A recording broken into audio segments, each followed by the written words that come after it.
This meeting is being recorded. 시작. 그러므로 그러므로 형제들아, 내가 내가 하나님의 모든 자비하심으로 너희를 권하노니 너희의 몸을 하나님이 기뻐하시는 거룩한 제사로 드리라. 이는 너희의 드릴 영적 예배니라. 너희는 이 세대를 본받지 말고 오직 마음을 새롭게 함으로 변화를 받아 하나님의 선하시고 기뻐하시고 온전하신 뜻이 무엇인지 분별하도록 하라. 아멘.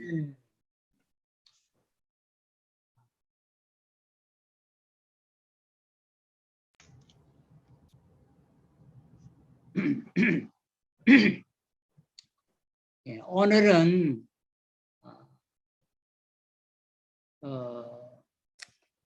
무엇을 분별해야 하나 그런 제목으로 말씀을 드리려고 합니다. What should be discerned 이렇게 했는데 제가 이 본문을 이제 여러 번 설교도 하고 또 듣기도 했는데요. 여기 보면은 이제 하나님의 모든 자비하심 우리를 권면하는 내용입니다, 이게. 그런데 여기 보면은 거룩한 산제물이 되라 이렇게 말하죠.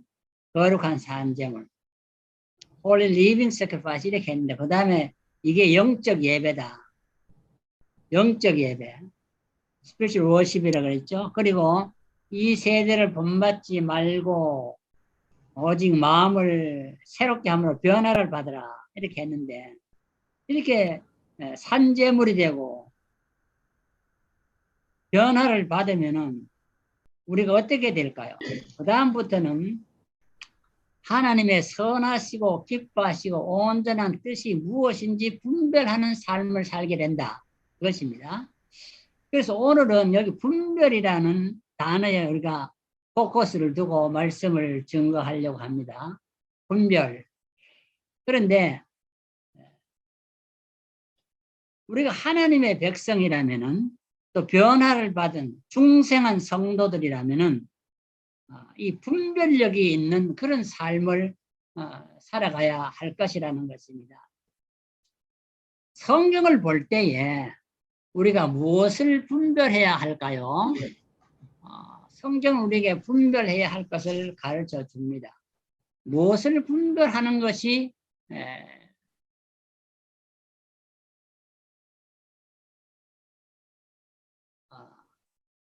가장 올바른 삶이 될까? 그것을 이제 설명을 하는데요. 여기 보면은 첫째로 우리는 분별해야 될 성경이 말하는 분별은 우리는 이 시대를 분별해야 된다. 이 시대가 우리가 살아가는 시대가 어떤 시대인지 시대 착오적인 발상을 하며 살아가지 않도록 해야 할 것이다. 이 시대를 분별해야 된다. 마태복음 6장 1절 이하를 읽어보면요. 6장 1절에서 3절을 보면은 예수님께서 당시에 종교 지도자를 향하여 이 악한 세대라 그렇게 말했습니다. 옛날에 벌써 2000년 전에 예수님이 그 시대를 악한 세대라고 규정을 했다면은 말세 지마를 살아가는 오늘 이 시대는 더 악한 시대인 것이 분명할 것입니다. 그런데 악한 시대의 특징이 뭐냐면 악한 시대는 표적을 구하는 자들이 많다. 표적. 그래서 오늘도 보면은 이적 기사나 이런 표적 뭐 이런 걸 행하는 걸 좋아하고요. 거기 따라가는 자들이 많이 있는 것을 봅니다. 당시의 종교 지도자들은 바리새인과 사두개인들이 주로 했는데요. 이들은 예수님을 시험하여 하늘로부터 오는 표적을 예수님에게도 요구를 했습니다. 당신이 정말로 우리에게 보여줄 표적이 무엇이냐? 그것을 묻잖아요. 그런데 이때 예수님이 하신 말씀을 보면은 너희가 저녁에 하늘이 붉으면 날이 좋겠다 하고 저녁 노을이 아름답지요.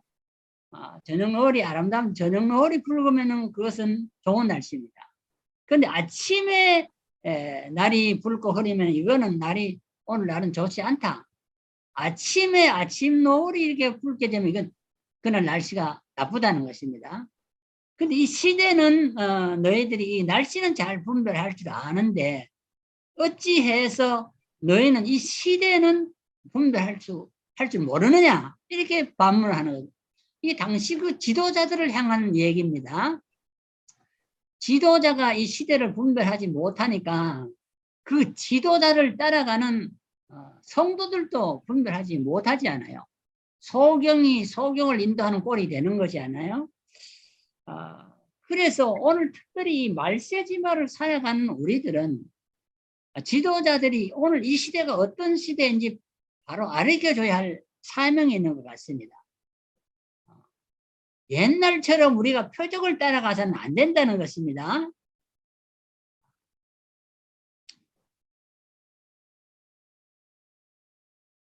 성경을 보면은 이렇게 말을 했습니다. 말세는 고통하는 때가 이른다. 사람들은 평안을 요구하지만은 이 말세에는 고통하는 일이 많이 있다. 그래서 사람이 고통을 당하는 것은 말세의 징조입니다. 사람이 고통을 회피하려고 하지만은 말세는 고통하는 때라는 것입니다. 성경은. 그래서 고통이 많다는 것은 말세를 말하는 것입니다. 그래서 사도 바울은 디모데후서 3장 1절 이하를 보면은 1장 1절 이하 보면은 말세에 고통하는 그 원인을 설명할 때에 사람들은 자기를 사랑한다. 상당히 에고이즘이라는 거예요. 남을 무시하고 전부 자기 사랑에 빠져 있다는 것입니다. 자기가 최고라는 것입니다. 남은 미워하고 자기는 사랑을 받아야 한다는 그런 이 자기애에 빠져 있다는 것입니다. 어떻습니까? 요새 우리가 사람이 살아갈 때 가만히 보면 전부 자기애에 빠져 있지 않아요? 이게 말세의 고통의 징조입니다. 그러므로 남에게 고통을 줍니다. 또 그 다음에 보면은 돈을 사랑하는 것이 말세의 특징입니다. 돈을 사랑하기 때문에 고통이 온다는 것입니다. 돈은 우리가 필요한 것이지만 사랑하면 안 돼요. 주님을 사랑해야 되는데 한국 교회도 대형 교회 비리를 보면은 이 돈에 연관이 돼 있어요. 대형 교회들이 목회에 성공했다 하면 다 돈을 많이 축적하는 부정 축제자가 돼 있는 것을 보고 세상 PD들이 그것을 노골적으로 까발리고 해서 이 고통이 옵니다. 심적으로 엄청난 목회자들이 멸시를 당하고 세상에 조롱거리가 돼 있으니까 교회에 나간다 하면 오히려 이걸 욕을 합니다. 그런 지도자 밑에 가서 뭐를 배우냐고 합니다. 이 재정비리라, 이 돈에 대한 비리, 돈 때문에 감옥에 가는 사람이 많습니다. 또 목회를 성공했다는 사람 보면 전부 자기가 잘나서 목회가 성공한 줄 안다. 그래서 자기를 자랑합니다. 나는 이렇게 해서 목회를 성공했다. 나는 이렇게 해서 돈을 많이 모았다. 자기를 자랑하는데 자기를 자랑하는 것도 이 말세의 특징입니다.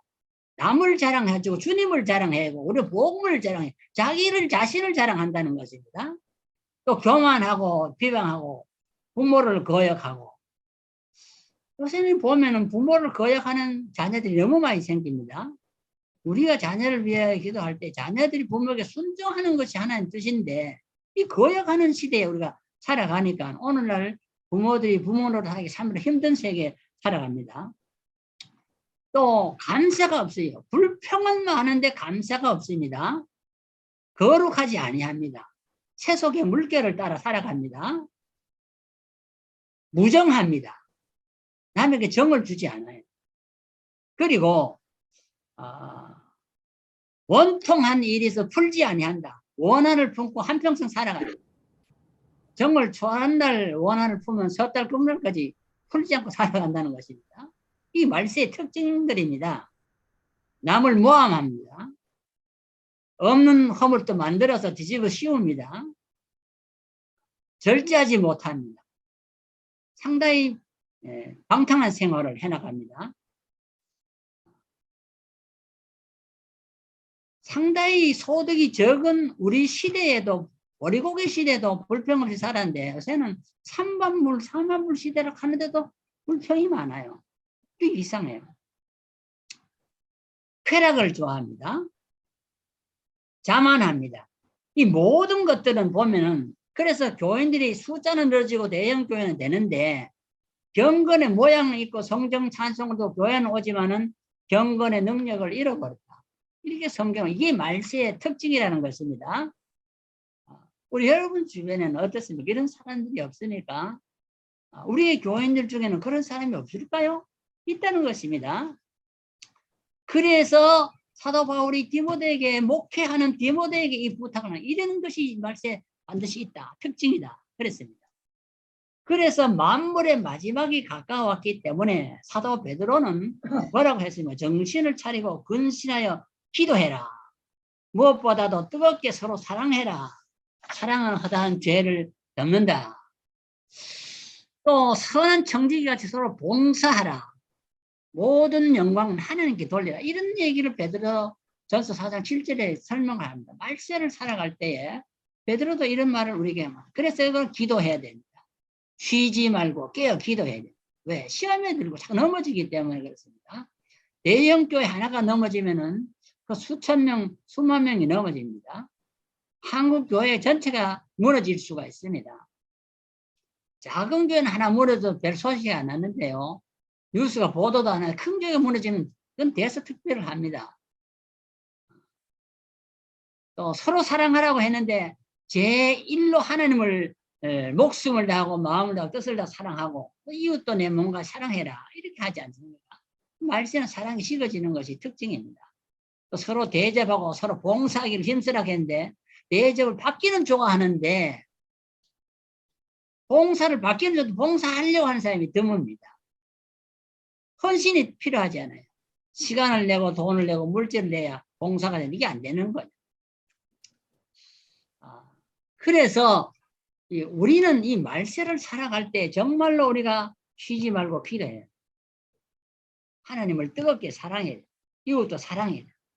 봉사에도 참 우리가 초점을 맞추고 계획적으로 봉사를 해 나가야 합니다. 이 표적을 구하는 말세 현상을 보고 예수님께서는 뭐라고 답변했냐? 지도자들에게 내가 표적을 구하나 너희들이 내가 보여줄 표적은 요나의 표적 밖에는 보여줄 표적이 없다고 했어요. 요나의 표적. 요나의 표적은 무엇입니까? 죽었다가 살아나는 것입니다. 이게 부활에 대한 것인데 주님의 부활의 그 표적이 가장 기독교의 큰 표적이라는 것입니다. 석가모니가 죽었다가 살아납니까? 공자가 죽었다고 살아납니까? 소크라테스가 죽었다고 살아납니까? 죽었다가 살아나는 사람 주님밖에 없잖아요. 그러니 이 표적이 최대의 표적인데 다른 표적을 뭘 구합니까? 절름발이가 나는 게 뭐 큰 표적입니까? 요나의 표적밖에는 보일 것이 없다. 그래서 오늘 우리는 말세지마를 살아가면서 목회자들이 참으로 정신을 차리고 이 교인들이 뭐를 지금 추구하고 있느냐, 이 교인들이 어떤 성향을 살아가는 걸 잘 파악하고 우리는 그들에게 기도하도록 가르쳐야 되고 서로 사랑하도록 가르치고 서로 대접하고 서로 봉사하도록 그렇게 자꾸 가르쳐야 될 일인 것입니다. 노아 시대에 보면은 하나님께서 이 세상에 죄악이 가득하다 그랬어요. 그 시대에 죄악이 가득했다. 그래서 모든 생각, 모든 계획이 항상 악한 뿌림을 보시고 그 사람의 생각이 사람이 마음이 말이 항상 악한 것밖에 없다는 거예요. 항상 악한 뿌리라 그랬어요. 다른 게 없어요. 선이 조금이라도 섞였지 않다는 것입니다. 그래서 하나님께서 사람 중에서 한탄하시고 근심을 했다. 이거 어떻게 해야 되겠냐. 그래서 결국은 하나님, 사랑의 하나님께서 공의의 심판의 칼날을 들고 홍수 전 인류를 멸하는 것이 기록이 되어 있습니다.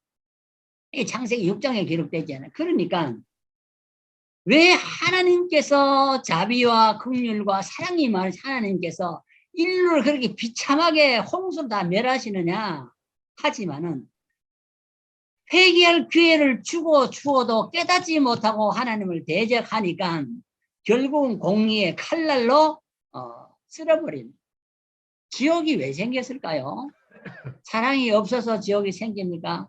하나님의 사랑을 끝까지 거부하기 때문에 마지막 심판날 이후에는 지옥이 준비되어 있는 것입니다. 영원한 불이라 그랬잖아요. 꺼지지 않는 불. 견딜 수 있는 고통이 있는 그곳에서 영원한 고통이 주어진다는 것은 사랑의 하나님을 생각하면 생각할 수 없는 일이지요. 그러나 하나님께서는 영원히 깨닫지 못하는 백성들에게는 지옥의 형벌을 내린다고 했습니다.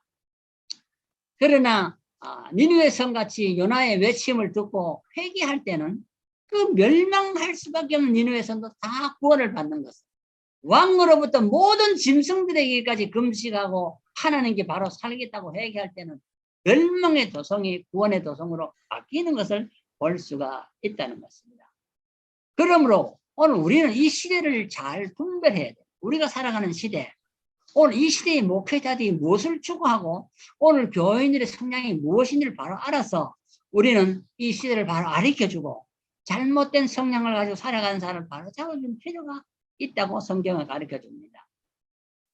둘째는 우리가 이 시대를 분별할 뿐만 아니라 선악을 분별해서 무엇이 선이고 무엇이 악인지 이걸 분별하는 영적 눈을 가져야 하는 것입니다. 히브리서 5장 14절에 보면은 단단한 음식은 장성한 자의 것이니 그들은 지각을 사용함으로 연단을 받아 선악을 분별하는 자들이니라. 선악을 누가 분별합니까? 선악을 분별하는 사람들은 단단한 음식을 먹는 사람, 성인이라는 것입니다. 영적으로 성장한 사람, 영적으로 성장한 사람은 하나님이 주신 지혜로 선과 악을 분별할 수 있다고 했습니다. 사람이 왜 실패를 합니까? 악을 행함으로 실패하고 사람이 왜 징계를 받습니까? 악을 회개하지 않고 끝까지 고집하기 때문에 징계를 받습니다. 때로는 제가 성경을 처음부터 읽으면서 하나님이 너무하시다 그런 생각을 할 때가 있었습니다. 왜? 하나님이 에덴 동산을 짓고 아담 하와를 직접 창조해서 에덴 동산에 행복하게 살아가고 결혼시켜줬잖아요. 하나님이 주례했잖아요. 그랬는데 선악과를 한번 따먹었다고 당장 내쫓았습니다. 그런 거 보면 하나님이 너무하시지 않나요? 하나님이 창조의 걸작품 아담과 하와를 그 아름다운 동산에서 그 하나 선악과 따먹었다고 허치를 좀 때려서 100대를 때렸으면 때렸지 왜 그걸 쫓아내느냐 그 생각 해본 적이 참 많았어요. 아담이 쫓겨난 것은 왜 쫓겨났죠? 선악을 분별하지 못했기 때문에. 선악과는 뭡니까? 선과 악을 분별하는 겁니다. 무엇이 선이고 무엇이 악한지 분별을 해야 되는데 분별하지 못하고 먹었기 때문에 징벌을 받은 것입니다. 하나님의 징벌은 선악을 분별하지 못하는 자들에게 주어집니다. 악이 악인 줄 알면은 악을 행하고 반드시 해결을 합니다. 그런데 악을 행하고도 악행을 행하고도 그것이 악인 줄 모를 때에 회개하지 않습니다. 그러므로 하나님이 징벌이 때리고 선악과를 딴 것이 잘못인데 분명히 그것은 악인데 내가 잘못했습니다. 선악과를 따먹은 아담과 하와가 회개했으면 쫓겨나지 않았죠. 끝까지 아담은 하와에게 핑계를 대고 하와는 뱀에게 핑계를 대고 그러므로 그들은 소망을 회개하지 않게 됩니다. 오늘 우리는 이 세상을 살아가면서 선악을 분별하는 여기 지혜가 필요합니다. 그래서 지각을 사용하여 연단을 받아 선악을 분별하는 자가 되라고 했는데 그래서 솔로몬 왕을 우리가 참 전무후무한 왕이라고 생각합니다. 솔로몬 왕이 왜 위대한 왕이 되었냐? 선악을 분별할 수 있는 지혜를 받았기 때문에 그가 왕이 되었을 때에 기도 제목이 뭡니까? 내가 너에게 무엇을 줄고 아이고 내가 이 왕자리에 올라서기 장수하도록 해주세요 하지 않았다고 그랬습니다. 내가 이제 왕이 되었으니까 가난을 보고 부자 되게 해주세요 부를 구하지 않았다고 했습니다. 나를 죽이려는 원수들이 많으니까 저 원수를 저는 좀 죽일 어떤 국방력이나 뭐 군인을 뭐 주시오. 그런 기도도 안 했다고 그랬습니다. 뭘 했어요? 솔로몬은 선악을 분별할 수 있는 지혜를 달라고 구해요. 선악을 분별하게 하옵소서. 요 기도를 했다는 겁니다. 기도가 간단해요. 돈 달라는 것도 아니고 명예를 달라는 것도 아니고 오래 살게 해달라는 것도 아니고 내 자식 잘 되게 해달라는 것도 아니고요. 선악을 분별하는 지혜를 달라. 단순한 기도를 했는데 그것이 하나님의 마음을 흡족하게 했다고 성경에 그렇게 기록했어요. 그래서 하나님께서는 그에게 부귀 영화를 주고 지혜를 줬다. 그 하나님의 마음에 합한 기도를 하나님 응답해 주십니다. 만약에 하나님의 마음에 합당하지 아니하는 인간의 욕심대로 구하는 기도를 다 응답해 준다면은 인간이 잘 될까요? 잘 되지 않습니다. 다 남들은 다 잘 안 되고 내만 잘 되게 해달라 하니까 그러자면 남들은 다 망하고 내만 혼자 잘 살면 잘 사는 세상이 될까요? 안 돼요. 그러니 사람이 욕심 따라 구하는 것은 받지를 못합니다. 하나님의 뜻이 이루어져야 되죠. 그래서 솔로몬처럼 전무후무한 왕이 되려면 전에도 없었고 후에도 없는 이 지혜의 왕이 되려면 하나님 앞에 자기 사명을 감당하기 위하여 선악을 분별하게 해 주옵소서 기도를 해요. 오늘 우리는 선악을 분별하지 못함으로 부자가 되고 고위의 권력을 누려도 뭐가 악인지 모르기 때문에 부정부패를 많이 하고 형벌을 받게 되는 것입니다. 사도 바울은 그랬어요. 인간의 고민이 무엇입니까? 목회자의 고민이 무엇입니까? 이 바울의 고민이 오늘 나의 고민이라 그렇게 생각합니다. 내가 원하는 바 선은 행치 아니하고 도리어 원치 아니하는 바 악을 행하는도다. 이 지혜, 선악을 보면 지혜가 있어서 우리가 선을 행해야 되는데 내가 원하는 선은 행치 않고 선을 행하기를 원하는데 그건 행하지 못하고 도리어 원치 아니하는 악을 자꾸 행하고 있다는 것입니다. 왜 교회가 오늘 비판의 대상이 됩니까? 왜 목회자들이 세상에 조롱거리가 되고 있습니까? 원하는 선을 행치 못하고 원치 않은 악을 행하기 때문에 문제가 일어난다는 것입니다. 그랬을 때 이 바울이 해결하는 이 문제는 뭐냐 하면은 내가 원치 않은 악을 행하는 것은 내가 아니라는 것입니다. 내 속에 거하는 죄니라. 죄가 죄를 짓는 것, 내가 행하는 것은 죄가 아니라는 것입니다. 나는 원하는 선을 행하려고 하는데 내 속에 죄라는 것이 있어서 그것이 죄를 짓게 만든다는 것입니다. 그래서 내가 한 법을 깨달았는데 선을 행하기는 원하는 나에게 악이 나와 함께한다. 목회자들도 언제든지 악이 나와 함께한다. 이걸 깨달아야 돼요. 악이 나와 함께하고 있다. 이 진리를 깨닫기 때문에 언제든지 우리가 선악을 분별 지혜를 솔로몬처럼 구하지 않으면은 나도 악을 행할 수밖에 없게 된다는 것입니다. 우리에게 절대 선을 행하는 어떤 능력이 보장되어 있는 것은 절대로 아니라는 것입니다. 세 번째로 우리는 어떤 것을 분별해야 되냐? 두 번째 선악을 분별하려고 했는데 세 번째는 진리와 거짓을 분별해야 된다는 것입니다. 진리와 거짓을 분별하지 못하면 이게 문제가 큽니다. 목회자는 진리를 선포하는 자입니다. 빌라도가 예수님께 물었잖아요. 진리가 무엇이냐 이렇게 물었지요. 재판관이 대법원 원장이 이 진리와 거짓을 분별해야 됩니다. 그래야 바른 판결을 내릴 수 있습니다. 근데 뇌물로 눈을 어둡게 하기 때문에 진리와 거짓을 알고도 행치 않은 경우가 참 많이 있습니다. 그래서 빌라도는 진리가 무엇인지 몰랐습니다. 정말로 진리가 무엇인지 몰랐습니다.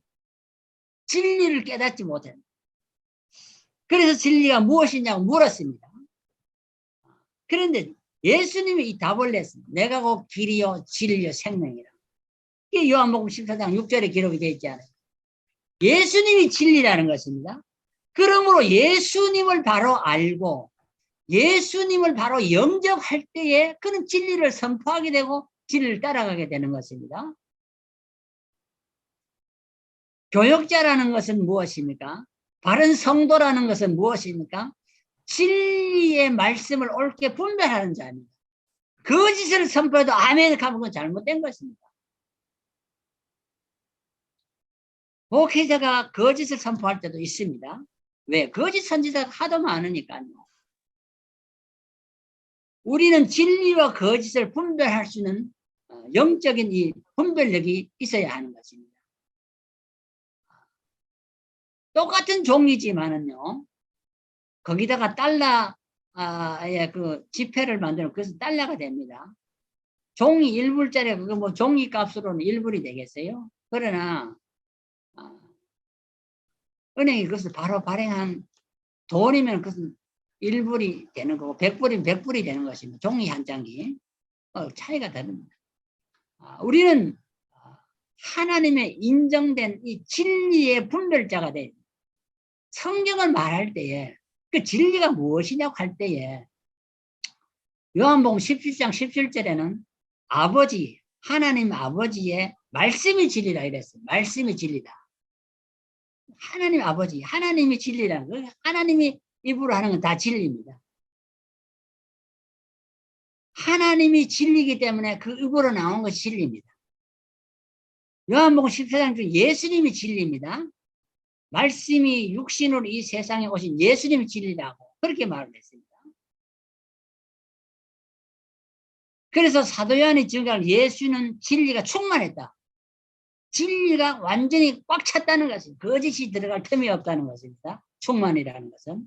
진리가 절반쯤 차면 그 거짓이 한 절반쯤 들어오게 됩니다. 그리고 요한 1서 5장 6절을 보면은 이는 성령이시니 성령은 진리라. 성부, 성자, 성령이 다 진리라는 것입니다. 성령의 감동을 받아 성경을 기록하듯이 성령의 인도를 받으면 진리의 말씀을 선포하게 되고 예수님을 바로 깨닫고 믿으면 그 진리를 선포하게 되고 하나님을 바로 깨닫고 하나님을 믿으면 그 하나님 말씀을 전하고 그 진리가 되는 거예요. 성부, 성자, 성령을 떠나서는 진리가 없다는 것입니다. 진리를 바로 선포하게 될 때에 오늘 인간은 모든 구속으로부터 벗어나서 자유인이 된다고 했어요. 죄악의 속박으로부터 우리가 벗어나게 된다고 했습니다. 사망의 법에서 사망의 굴레에서 우리는 벗어나게 된다고 했습니다. 그 다음에 우리는 오늘 본문에 나온 대로 하나님의 뜻을 분별해. 사람의 뜻이냐, 하나님, 이걸 분별해야 된다. 하나님의 뜻이 무엇인지 분별해야 된다. 그것도 오늘 본문을 보면 그렇게 했습니다. 하나님의 선하신 뜻이 무엇이고, 하나님이 참으로 기뻐하는 뜻이 무엇이고, 하나님의 온전한 뜻이 무엇인지 이걸 분별해라. 그랬습니다. 나를 기쁘게 하는 것이 아닙니다. 하나님이 기뻐하는 게 무엇이고. 하나님의 뜻이냐, 이게 사람의 뜻이냐. 목회를 할 때 내 마음대로 한다니까 하면 그건 잘못된 것입니다. 나는 황제이기 때문에 내 교회는 내 말대로 다 따라온다. 그렇게 하면 교인들이 아멘이 해요. 그럼 목사가 황제지요. 옛날 왕권 시대는 왕이 말하면 죽기도 하고 살기도 했죠. 목회는 그렇게 하면 안 됩니다. 목회는 하나님의 말씀에 교인들이 아멘 하도록 만들어야 돼요. 예수님의 말씀에 아멘 하도록 만들어야지 목사의 말에 아멘 하도록 만들면 그건 잘못된 거예요. 목사는 잘못될 수가 있다고 했습니다. 바울이 고백한 대로 내가 원치 않은 악을 행하고 나는 항상 악과 함께 살아간다고 말을 했습니다. 사도 바울도 그렇게 고백했는데 나는 항상 선에만 거하고 손만 들고 그렇게 하면 그건 잘못된 자기를 속이는 것입니다. 하나님의 뜻이냐 사람의 뜻이냐 이걸 구별해요. 이건 천지차이입니다. 하나님의 생각과 사람의 생각, 이사야가 말한 천지차라고 했어요. 하늘과 땅 차이입니다. 사람의 뜻대로 목회하는 그 목회는 성공 같으나 그래서 실패할 수밖에 없습니다. 하나님이 기뻐하시는 뜻이 무엇이냐? 사람을 기쁘게 하는 목회를 하면 안 됩니다.